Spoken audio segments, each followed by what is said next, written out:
Okay, thanks. My name's Christian Grose from the University of Southern California. I'm going to be talking a little bit about random lotteries and redistricting commissions in the United States. And this is really fun because in my early career, I spent a lot of time researching redistricting with no random component, no lotteries. And then a lot of my later stuff has been on lotteries and randomization and experiments in legislatures. And so this is kind of bringing some of that together. And I'm also kind of interested in feedback on one particular part that I'm going to talk about that's still in a design phase, and I'm also going to talk about some institutional design components of commissions across the United States that, to me, are like deliberative assemblies, but that actually have policy outcomes because they make decisions over mapping. Okay, and just a little background on what I'm going to do. So I'm going to give you some context about what's going on in the United States, where our citizens use to draw maps for legislative and congressional and other maps. I'm going to then present a research design that I'm in the middle of and I would love feedback on, that I have no data and no results. I have data, I have no results. It's a natural experiment. So the data exists, but I don't have the results yet. I would love feedback on that. And then the second study I'm going to talk about is one I've done that is two field experiments where people were encouraged to apply for citizens redistricting commissions. And so we talked about this a little bit this morning. It gets at who are the people that select into wanting to serve in citizen assemblies, wanting to serve in citizen commissions, and then trying to encourage the types of people who might engage in uptake for those commissions. And then at the end, I'm going to talk a little bit about some qualitative stuff I've learned from doing this research, from also thinking about these questions over time, talking to people in California and Michigan about processes that happened there with their citizens, redistricting commissions. There's a little bit of backlash to lotteries that has come up qualitatively that I think would be interesting to talk about at the end. Okay, so a little bit of the background. Here's a picture of, to me, I think what the people who do democratic deliberation in citizen assemblies, I think the redistricting commissions are really nice models, because here's a picture of the Michigan Redistricting Commission. It's the same sort of zooms that you've been showing for citizens assemblies, right? The pictures of the commissions are almost identical to what we're seeing with citizens assemblies. And these are done in a handful of locations. So redistricting commissions redraw typically the US House lines, state legislative lines, and then occasionally at the local level, other lines in a small number of states in the United States. Most states are drawn by legislatures themselves, but in some states, citizens are drawing the lines and serving on commissions. It is growing, and I'll talk about a couple examples of that. And then the thing I think that's most important to this conference is that the citizens' commissions to do redistricting incorporate lotteries, and they incorporate lotteries in different ways. Some of them incorporate lotteries at the beginning of the process, and others incorporate it later in the process after there's been a lot of selection on other criteria. And they also serve for a fixed period of time, but unlike citizens' assemblies, they serve for typically a decade, right? They redraw lines and then they're around in case there's lawsuits and they got to come back and draw lines again. So it's actually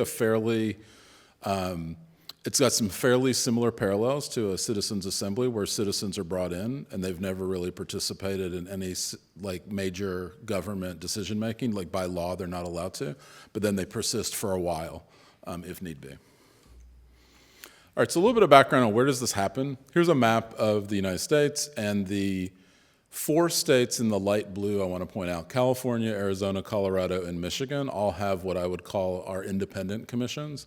Arizona's is sort of independent, and I think it's in a different category, but the 3 sort of true citizens commissions are California, Colorado, and Michigan. California started in 2010 for the 2010 redistricting process. The second one happened in 2020. Colorado used a citizens commission process in 2020 for the first time. They have separate commissions for their congressional lines than their state legislative lines. Both of those commissions have some random draw component to the people that end up serving on the commissions in Colorado. And then in Michigan, also used for the first time in 2020. And in Michigan, there's 13 commissioners. All of them are randomly assigned with some blocking and weighting on party and some other demographic characteristics.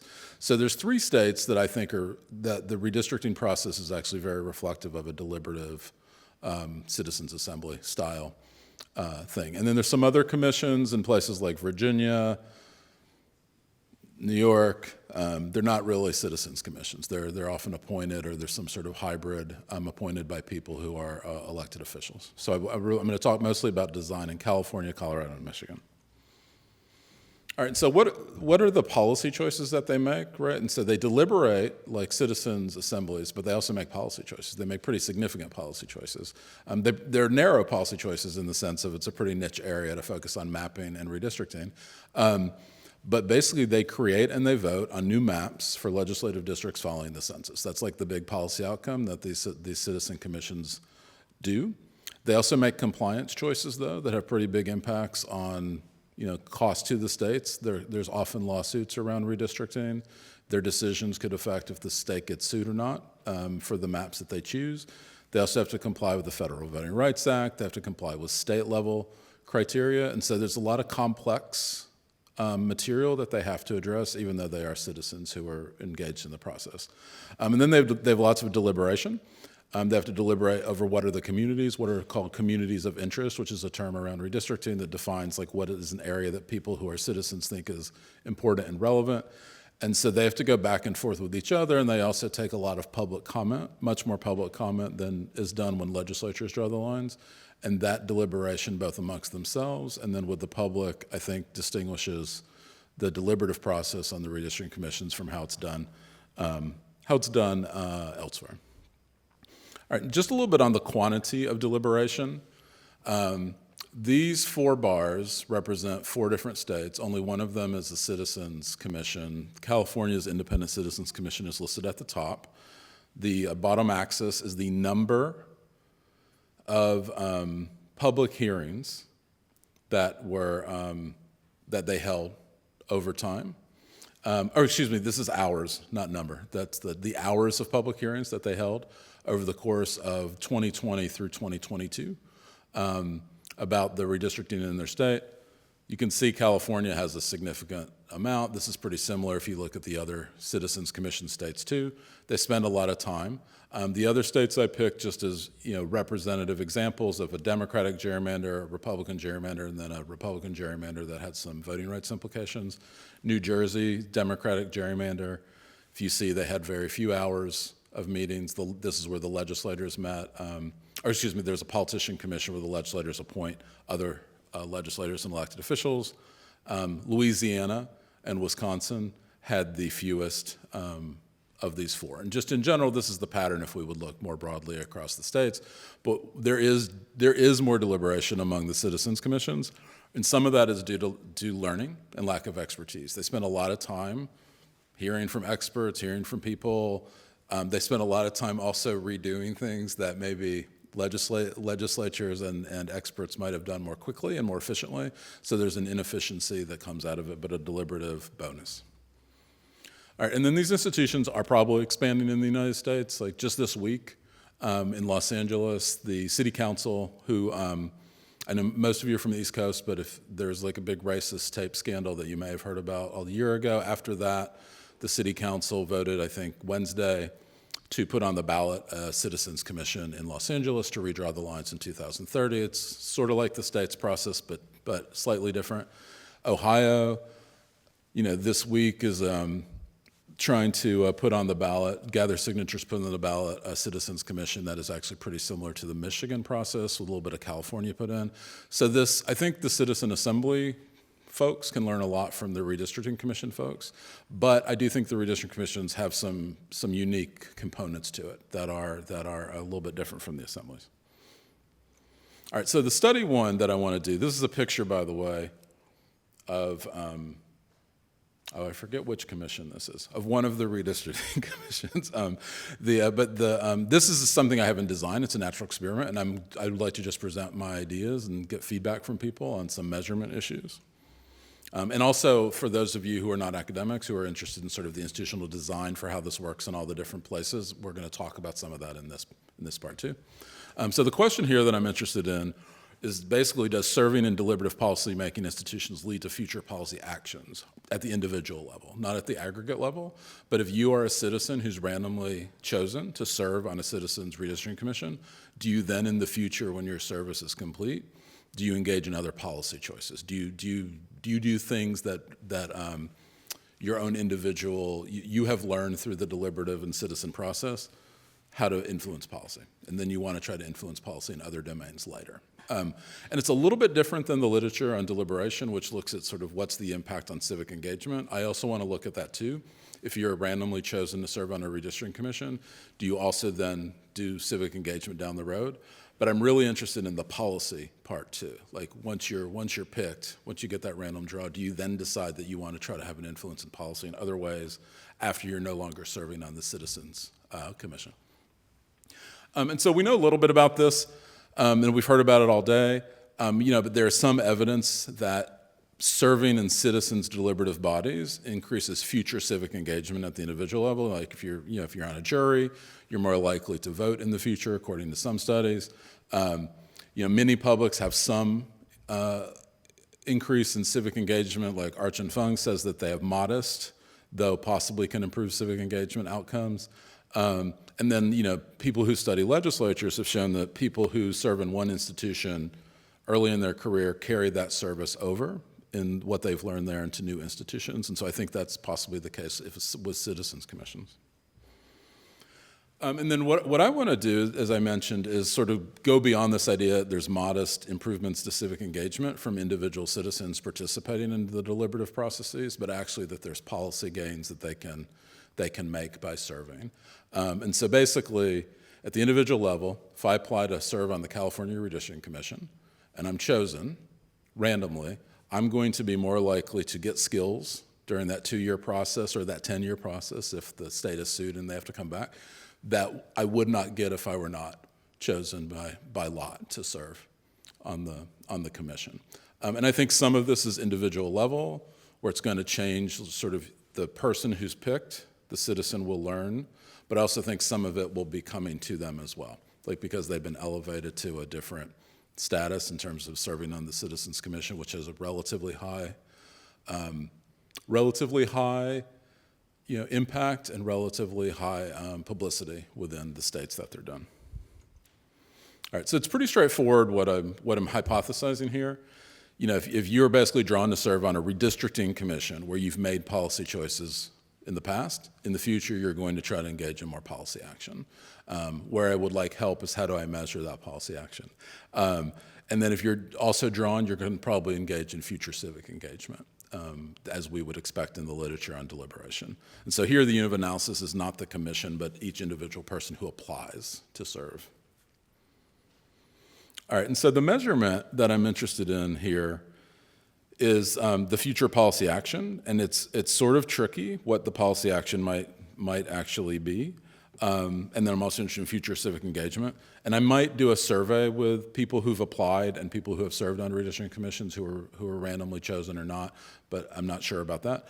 And basically what I want to do is compare the applicants who are randomly assigned to serve on a commission to those that were not, and then look at these policy outcomes. And so I'm looking for ideas for some of these outcome measures that we could talk about.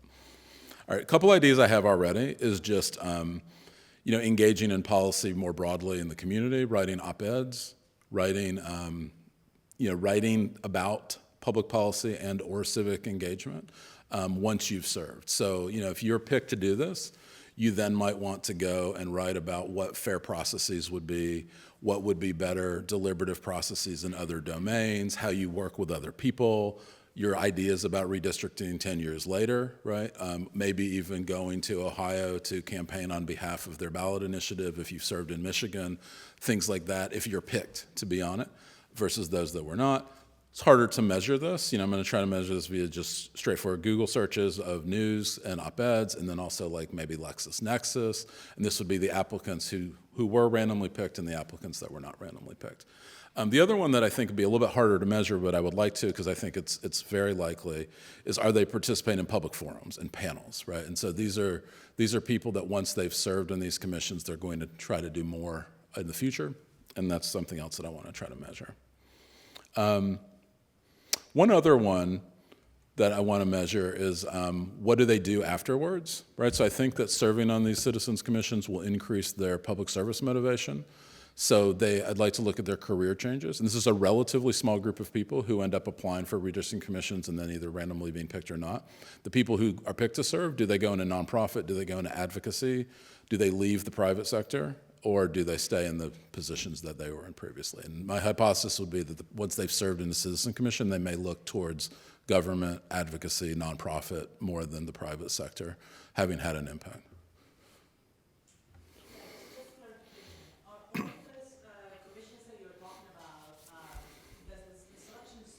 Same way in which the California Commission starts?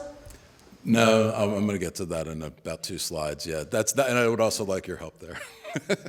Yeah. Okay, and then a couple other things that I can't do, but I want to mention it because people have suggested this. So behavioral outcomes we often use to measure civic engagement is voting, serving, running for office, donating to candidates, right? All of these things are prohibited. Well, voting's not a prohibition. Donating to candidates and running for office is often prohibited if you agree to serve on these commissions. And it's also a precondition of applying and being able to serve altogether. And then these are also these are people that are sort of high civic engaged already by choosing to apply, right? And so they're people who are turning out to vote. In some states, they're required to have voted and had a history of voting in the past. So these are kind of typical behavioral outcomes we would study in political science, but we can't do that here. So that's why I'm looking at some of these more creative policy, action, and civic engagement outcomes. So the other thing that's a challenge that I want to talk about is the redistricting commissions have small numbers of commissioners deliberating, and their processes are different for how they're selected. There is a randomization in the lottery in all of these cases that I've talked about in the 3 U.S. states, and also in some localities that I'm going to talk about. But there's a small number of people, and then also those rules vary slightly. All right, so here's an example in California. I just want to run through how it works. And so this is, what's the randomization that's going on in these districts? And also, this is the state level, and most of the local redistricting commissions in California at the county and the city level also work very similarly to this. This is a picture of all the people who served. One of them is my former PhD student, which I'm very proud of, that she was randomly drawn to serve on the Redistricting Commission. And she's a professor at Pomona College. But the selection process is actually pretty elaborate. So in 2020, there were about 20,000 people who applied but didn't complete the applications, right? So they had to get reference letters, they had to explain why they wanted to do it, and they didn't write the essay, right? Like the usual stuff like that. They just filled out their name. And so the reality of who applied, there are 2,003 people who actually applied for the commission in the state of California. It's a relatively small number if you think about how large the state is, but it's also a lot of people in terms of raw numbers. All right, then what happens after that? The State Bureau of Audits, and this is in the state law, the State Bureau of Audits narrows the pool to 60 finalists, right? And so there's not a random selection at this point from going from 2003 to 60. The State Bureau of Audits, there's a little bit of randomization in the auditor stage for which auditors get chosen to actually review the application. So there are auditors that are drawn and block randomized based on their party registration to review the applications and move them down to 60. But they evaluate quality. Who are these people?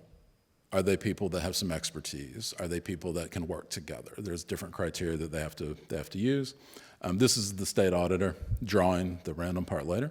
And then the legislature, non-randomly, also reduces the pool of applicants to 36. So this is where the party leaders of each party say, I don't like this person, or this person's a secret Democrat or a secret Republican, and they eliminate people non-randomly.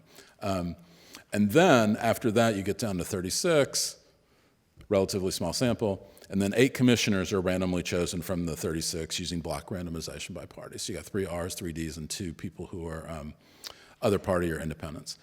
And they literally do pull bingo balls, or ping pong balls or bingo numbers out of a hat, or out of a thing.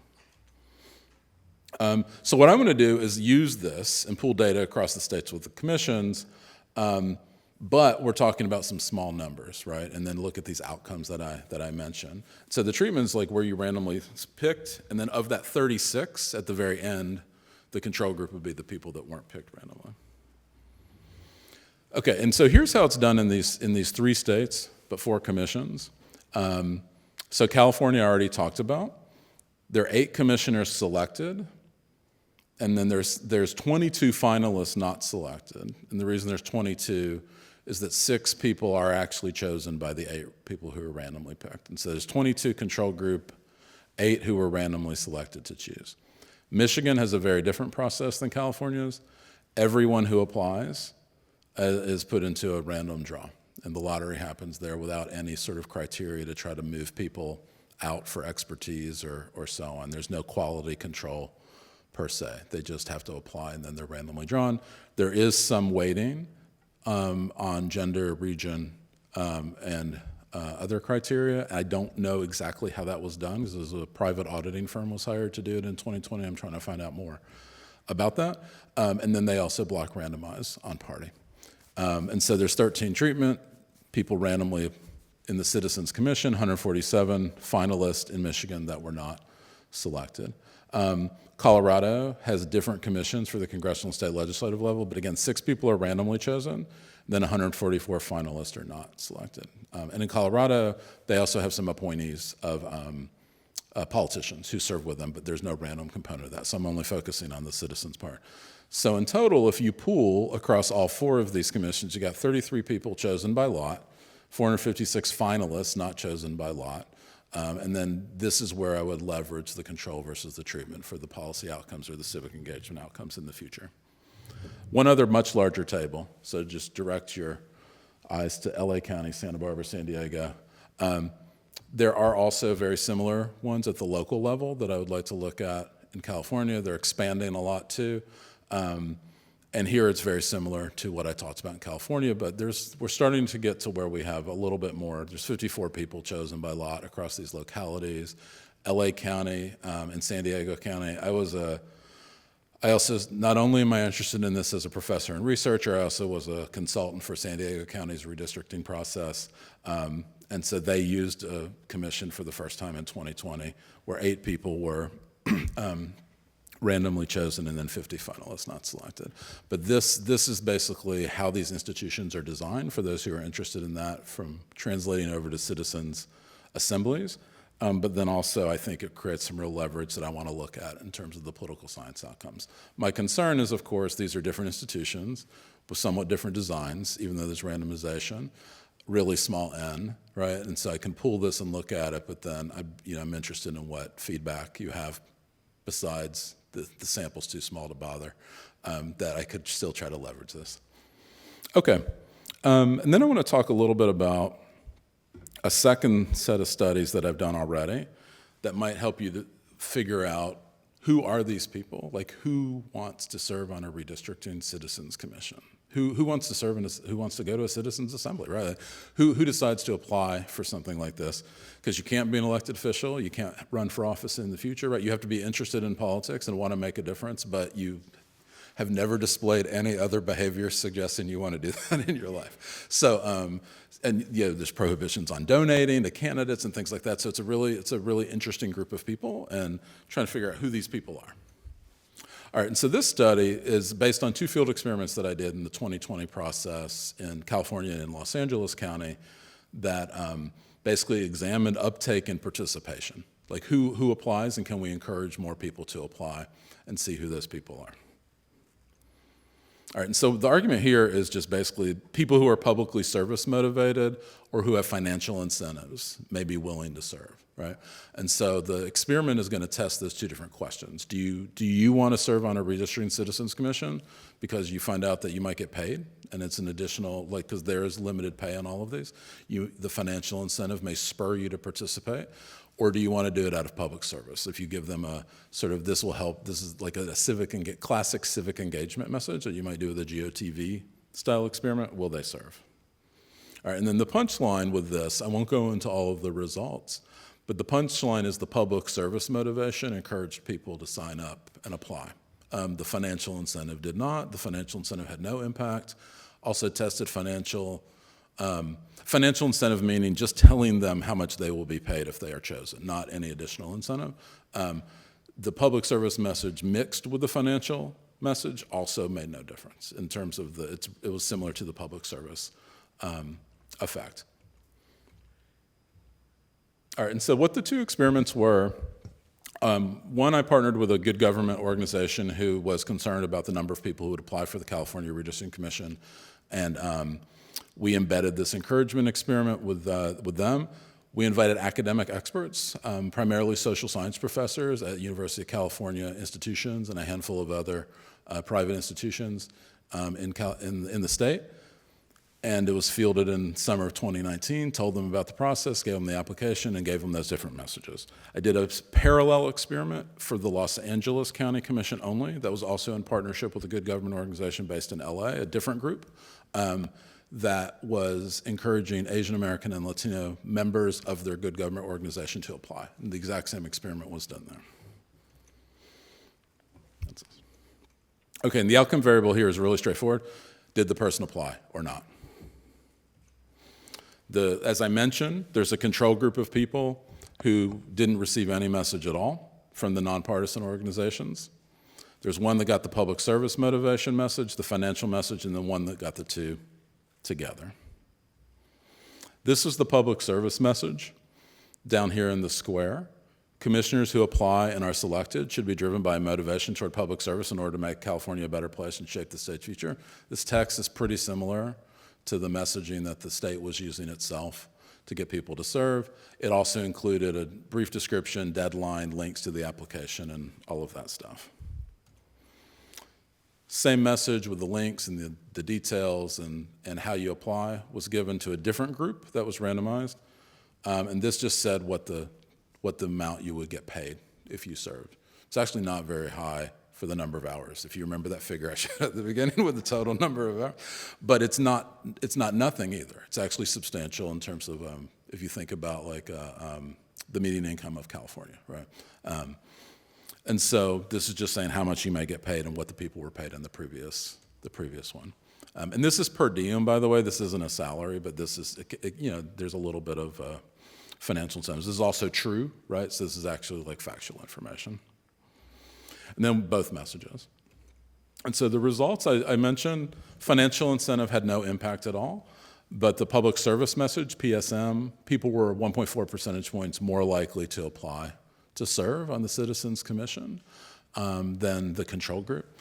And then the other conditions just didn't make a difference. And that was the case in the statewide experiment and also the case in the Los Angeles experiment with a different sample of people. Very good question. Can you remind me how many hours, like per week or per year? Oh yeah, so it depends. Like in the year in which they're redistricting, it's probably 8 to 10 hour meetings about twice a week.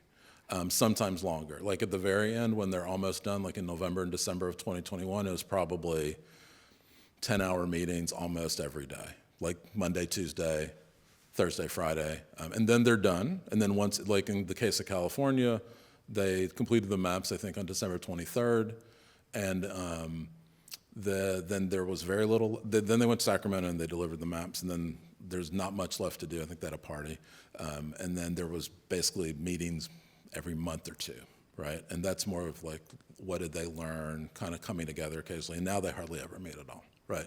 But they do stand for a decade in case there's a need to come back, like in case one of the maps gets a lawsuit. So like in Michigan right now, there is a lawsuit against the map that's in court, and if that succeeds, they will have to come back again and do 10-hour days, 3 days a week for probably about a month or so, yeah.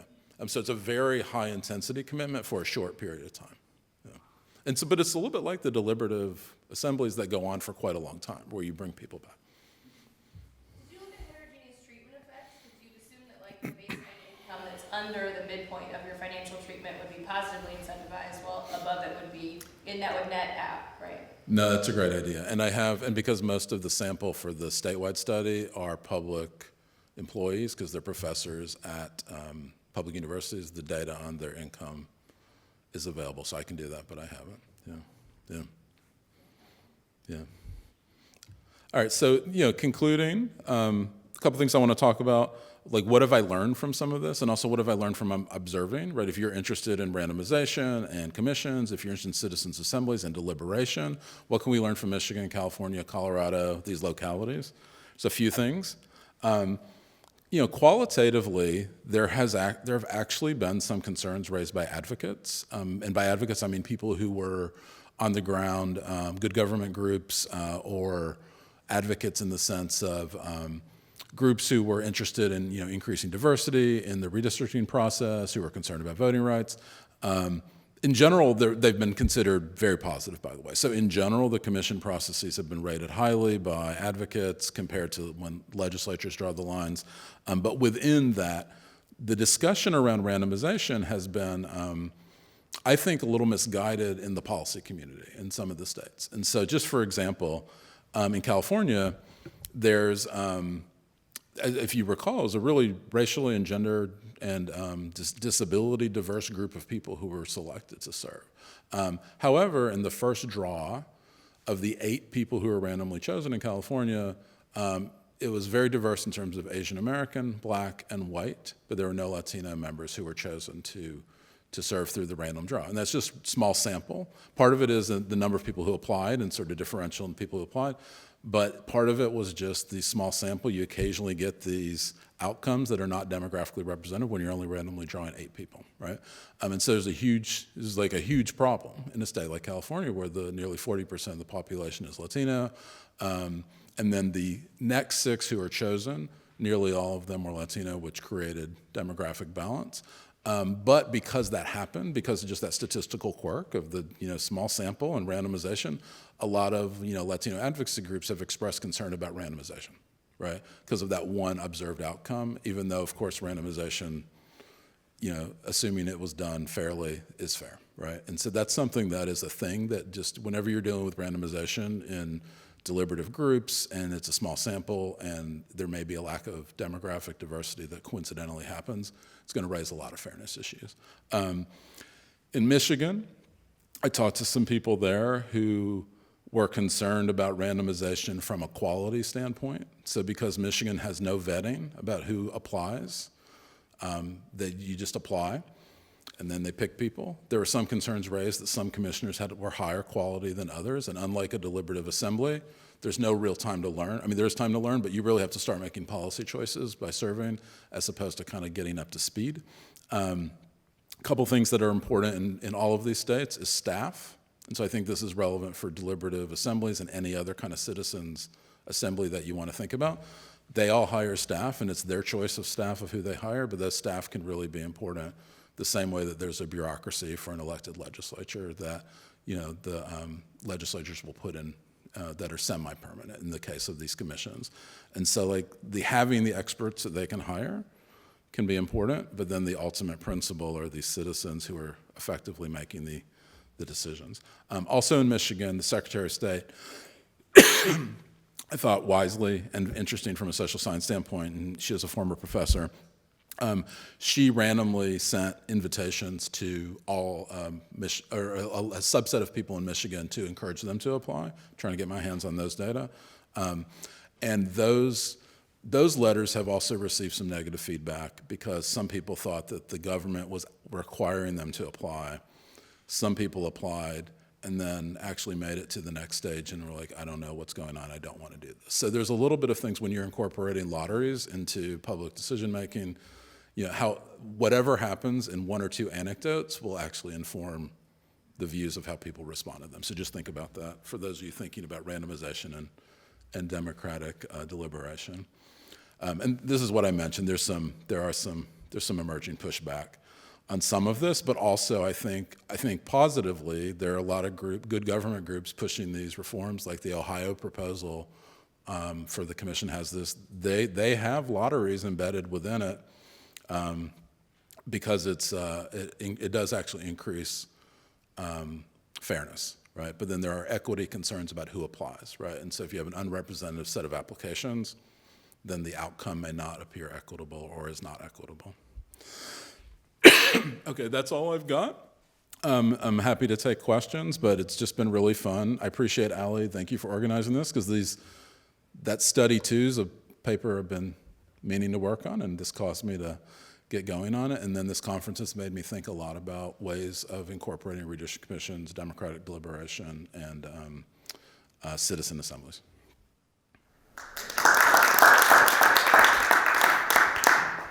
Hi, Mark Orton.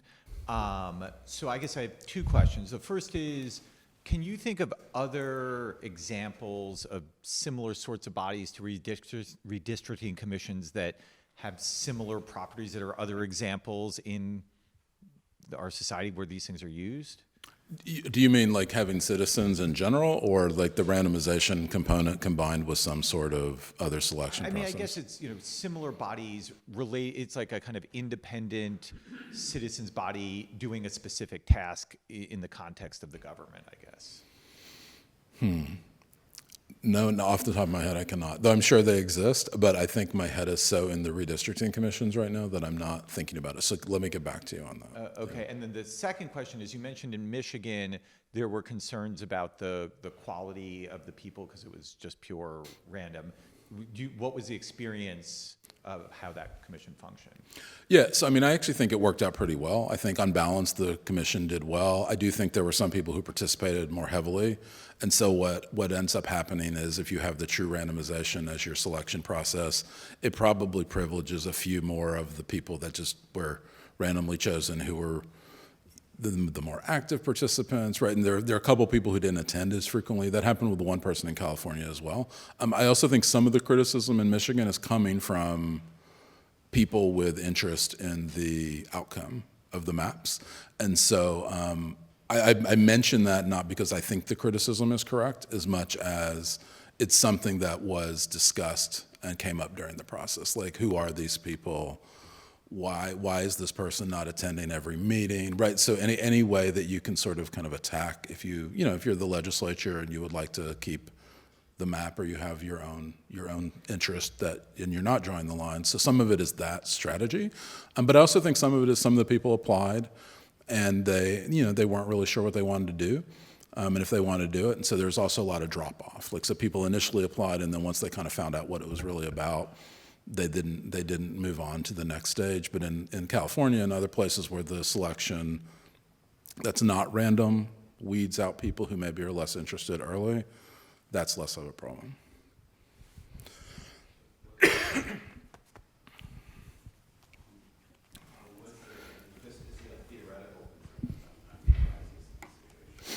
But was there any empirical evidence that any groups were attempting to co-opt the citizens' assembly, or feed them information, or make promises to them, or anything like that, or was that well controlled? So there wasn't evidence of the latter, as far as I know, in any of the states. But I do think that, and I think this is interesting if we think about citizen assemblies broadly. Like, so the redistricting commissions are very transparent by law in all three of these states, and they have to be. And as a result, people with interest in the maps know who the commissioners are. And they have very strict laws on communications and what they're allowed to do. But the public comments can become effectively public lobbying about what other people want. So I think that your first part of the question, there's evidence from the first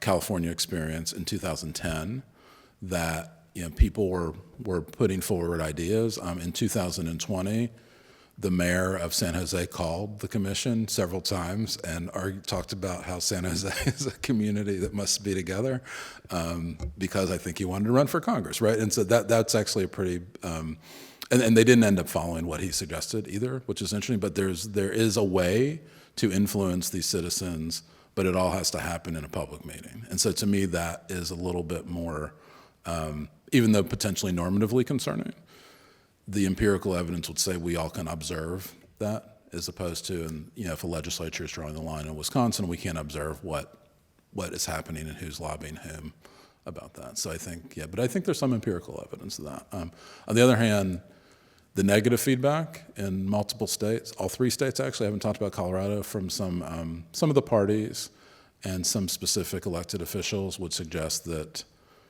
there may be less empirical evidence of that because the negative feedback came after the maps were done. Yeah. Hi, Philip Lindsay from the Democracy Innovation Hub at Bard College.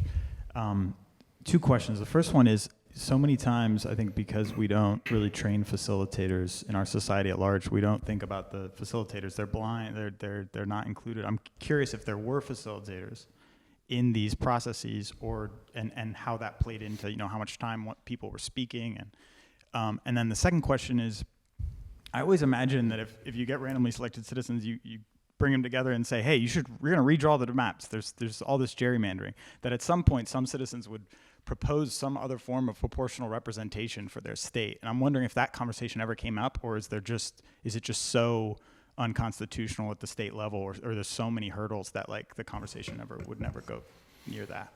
Yeah, that's a really good point. So I mean, on the first one, very slightly, but on balance, there's not what I would call facilitators. Like, so they're on there, they serve, they do hire an executive director, they hire legal staff, right? There are staff who help guide them in specific things, but typically they're leading the meetings. And so what California did was they rotated the chair of their committee. They just chose to do that early on, and then that person was effectively the facilitator for the other 13 commissioners during the meetings. There are, because all of these 3 states, and then if it passes in Ohio and the localities, there's some pretty strict rules in the law about what they can talk about, when it has to get done, deadlines for completion, that I wouldn't call that facilitation as much as they had to have public comment. They had to be in deliberation with each other, and then they had to be in deliberation with the public, or at least they had to hear the public. They didn't necessarily have to respond, and then that would repeat again and again. And so because of that, the deliberation almost happened because they were required by law, even without a facilitator, but certainly the chair ended up facilitating a lot. And you could see the commissioner who was the chair would often step back and not speak as much while the other 13 were talking. There are also some people who are more like, they're just the leaders that emerge through the process and were a little more dominant in the process towards guiding things and undoing things and in all of the different states. Colorado, Michigan, and California. But on your second question is like, does this make them want to just do electoral system change? That's a really good idea, and that's kind of what I want to get at, the policy action. So they can't do that. They can't in the commission say, we want to get rid of single member districts. This is frustrating. They're bound by the law. But anecdotally, I do know some of the commissioners who served in 2020 have already attended conferences about election system change, proportional representation, multi-member districts. This sort of did kind of consistent with my hypothesis, and I think I'm going to measure that outcome specifically. Some of them are now working on these sort of election systems, broad policy changes that they may like to see or at least want to be part of the conversation.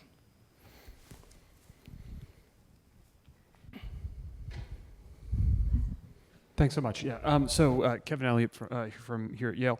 So just on this last point, so when you were trying to differentiate civic engagement from policy actions, I was a little puzzled at first, and then when you began talking about it, it became clearer because I thought about it in terms of the policy actions that you're talking about are things that are specifically related to redistricting, it seems like. In other words, they've acquired policy expertise, issue expertise on that, which then it seems like all of the suggested measures had to do specifically with their deployment of this specific issue expertise that they had. And when you think about that as opposed to more general civic engagement, right, that makes sense to me as a distinction, right? So it'd be civic engagement on the thing that they are now relative experts on as opposed to civic engagement more broadly. Yeah, that's a good point. I mean, I was thinking of civic engagement more in kind of the traditional literature of like how we've measured it, and then the policy part separately. I do think that the policy actions that you would expect coming out of service and being randomly drawn would be on I'd say like the broader election system topics. It may not be about redistricting precisely, but could be. However, again, I have anecdotal evidence, and I've not collected the data yet, that some of them have done other public policy style things post-service, like some of the people who served on the 2010 California Commission who are now done, who are randomly drawn. They're on panels about what can California teach Arizona, right? And it's not about redistricting, it's about sort of just having policy discussions and things of that nature. Some of this is also, it's like you have to figure out what's the supply versus the demand, right? Like how much of this is the individual level person serves and now they want to go and engage in policy in other domains, or is this people are now seeking them out because they watched them for a year do deliberative meetings with other citizens, and that's harder for me to tease out. But I do think this translates beyond just redistricting. I think it translates to policy action broadly with the limitations of you can't run for office for, I think in all the states, for almost a decade or more. You're limited to do like straightforward political activities. But it is leveraging their experience. I think that Yeah, oh yeah, that's still a common thread. that's a good point. Yeah, so they actually have much more experience that they've gained via skills that they wouldn't have had before they served, yeah.